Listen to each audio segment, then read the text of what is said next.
금값이 연일 폭등이라 경제 위기 임박했다. 이게 여러분 사실일까요? 일단 여러분 이 지표를 먼저 보시죠. 금값이 올라갔을 때는 항상 경제 위기 때 올라갔습니다.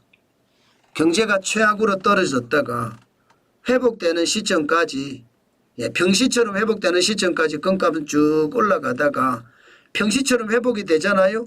그럼 그때서야 금값이 쭉 떨어졌습니다. 일반적으로요. 그래서 일반적으로 이야기합니다. 경제 위기가 봉착을 하면 금값도 올라가고요. 또 금값이 올라가는 와중에 경제 위기를 극복하기 위해서 이게 유가도 같이 올라가 주거든요. 금값도 올라가고 유가도 올라가고. 물론 이게 경제가 회복이 돼서 유가가 더 많이 올라갈 때쯤 실제로 금값은 떨어지는 그런 사태가 벌어지거든요. 그래프에서도 그렇게 나타납니다. 오일 쇼크 때도 그랬고요. 글로벌 금융위기 때도 그랬고요. 글로벌 금융위기 때 예를 보면 정확히 알 수 있습니다. 실제 금값이 2008년 11월 3일에 705달러까지 떨어졌었거든요. 트로이 온스당이요. 여러분 글로벌 금융위기는 2008년 9월 15일 리먼 브러더스 사태가 터지면서 글로벌 금융위기가 터졌거든요. 그리고 나서 금값이 내려가서 실질적으로 705달러까지 떨어졌다가요. 글로벌 금융위기가 2008년이죠. 2009년에 올라가기 시작합니다. 2009년 12월 3일에는 1218.3달러까지 올라갔고요. 2010년이에요. 11월 19일에는 1410.1달러까지 올라갔습니다. 그리고 2011년 9월 2일에는 1876.9달러까지 올라갔습니다. 그러면 글로벌 금융위기라는 게 2008년, 2009년이 굉장히 어려웠죠. 그러면서 2010년에 회복, 2011년에 제대로 회복이 되고 나서 2011년 9월 2일이니까 제대로 회복이 되고 나서 그 다음부터 쭉 빠졌다는 이야기잖아요. 1876.9달러가 2015년 12월 2일에는 1053.8달러까지 떨어졌거든요. 이걸 우리가 잘 봐야 됩니다. 그러면 지금은요. 지금은 경제위기라고 봐도 될까요? 지금 경제위기든 아니면 경제위기에서 회복하려고 하는 시점이든 뭐라고 하더라도 경제회복의 어떤 흐름상에 있다 이렇게 생각을 하시면 틀린 것 같지는 않습니다. 금값이 계속 올라가잖아요. 그리고 나서 경제가 제대로 안정이 돼서 분위기를 어떻게 어떤 성장의 경제적 안정을 취하면 그때 금값이 떨어진다는 이야기잖아요. 그럴 수 있다는 거예요. 그러면 지금 현재 시점을 경제 위기로 봐야 되느냐 아니면 회복기로 봐야 되느냐 그게 머리가 아픕니다. 기본적으로 저는요. 경제 위기로 봐야 되는 거고 회복기로 볼 수는 없다고 봅니다. 돈 풀어서 경제를 살린 거는 결국 펀더멘탈이라고 하는 기초가 탄탄하지 않기 때문에 무너질 수 있다고 보거든요. 그런 상황을 감안을 해보면 지금 경제는 돈 푸는 거품이다. 결국 거품은 언젠간 꺼진다. 꺼졌을 때 또 한 번의 위기가 올 거예요. 그러면 금값은 더 올라갈 수도 있다는 그런 어떤 생각도 들게 됩니다. 그만큼 말입니다. 금값은 고공행진을 계속하고 있는 거예요. 그리고 더 경제가 회복이 돼서 안정기조로 갈 때까지 금값은 계속 올라간다. 이런 느낌이 들거든요.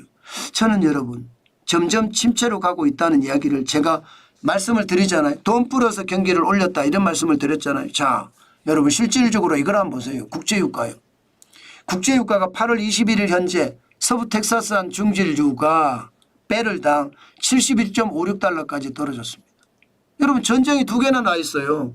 중동의 전쟁, 유럽의 전쟁, 우크라이나 러시아 전쟁은 확전, 지금 중동의 전쟁도 확전이 될 가능성이 커요. 일반적으로 전쟁이 나면 유가는 올라가거든요. 그런데 유가가 떨어져요. 그러면 전쟁보다 경기 침체가 더 심각하다 이렇게 생각하는 건가요? 그렇게 생각할 수 있습니다. 공장을 안 돌아간다는 공장이 우리도 말입니다. 일평균 원유 소비가 줄어들었잖아요. 중국도 많이 줄어들고 미국도 많이 줄어들고 결국은 제조업이 점점 어려워진다는 그런 이야기가 되는 건가요? 저는 그렇게 이야기해도 저는 무방하다고 생각을 합니다. 제가 경제 위기가 임박했다는 이야기가 이런 거예요. 전쟁보다도 경기 침체가 더 무섭기 때문에 국제유가가 빠진다. 이렇게 저는 읽고 있거든요. 게다가 국제유가가 지금 보세요 여러분. 서부 텍사스는 중진유가요. 올 1월 71.97달러보다 떨어졌습니다. 야, 이거 충격 아닙니까? 올 1월에 배럴당 71.97달러. 지금 8월 21일 기준으로 71.56달러. 마이너스 0.6%입니다. 마이너스 0.6%. 유가가 떨어지고 있어요. 이게 고점이 말입니다. 지난 4월 5일에 86.91달러까지 올라갔었거든요. 그런데 지금 최하로 떨어지는 겁니다. 야, 충격 아닙니까 여러분? 두바이유도 마찬가지입니다. 지금 장이 안 열렸으니까 현재까지는 1.6% 높습니다. 그러나 장이 열리면 이것도 빠질 거예요. 마이너스로 갈 수도 있습니다. 북해산 브렌트유도 지금 0.4% 올라가는 데 그쳤습니다. 올 1월에 75.89달러였거든요. 배럴당. 이게 76.23달러. 0.4% 상승하는 데 그쳤습니다. 결국 말입니다. 공장이 안 돌아가면 결국 어떻게 될까요? 경제위기 오겠죠. 저는 경착륙, 연착륙 이런 이야기 진짜 많이 하는데 지금 지표로 봐서는요. 경착륙의 확률이 점점 높아진다. 그런 생각이 드네요. 그래서 저는 경제위기 임박했다는 표현을 제가 쓰고 있습니다. 그만큼 여러분 우리는 조심해야 된다는 뜻이에요. 그 정도로 상황이 지금 경제가 나빠진다 이런 생각 저는 할 수 있습니다. 물론 앞으로 더 봐야지 합니다. 이것만 가지고 단순하게 재단할 수는 없어요. 금값이 폭등하고 유가가 떨어진다고 해서 이게 경제위기가 지금 크게 봉착했다 이렇게 단정적으로 이야기할 수는 없습니다. 이게 뭐 지표라는 게 완전히 정확하게 들어맞으면 얼마나 좋겠습니까만은 그 상황 있잖아요. 그 지표가 처해진 상황 그 상황에 따라 또 다르게 나타날 수 있기 때문에 좀 더 봐야 되겠지만 지금 현재까지는 국제유가가 빠지는 게 전쟁보다 침체가 무섭다. 이 말이 현실이 되는 것은 아닐까 저는 오늘도 생각을 해봅니다. 그만큼 경제가 나쁘다는 이야기죠. 예.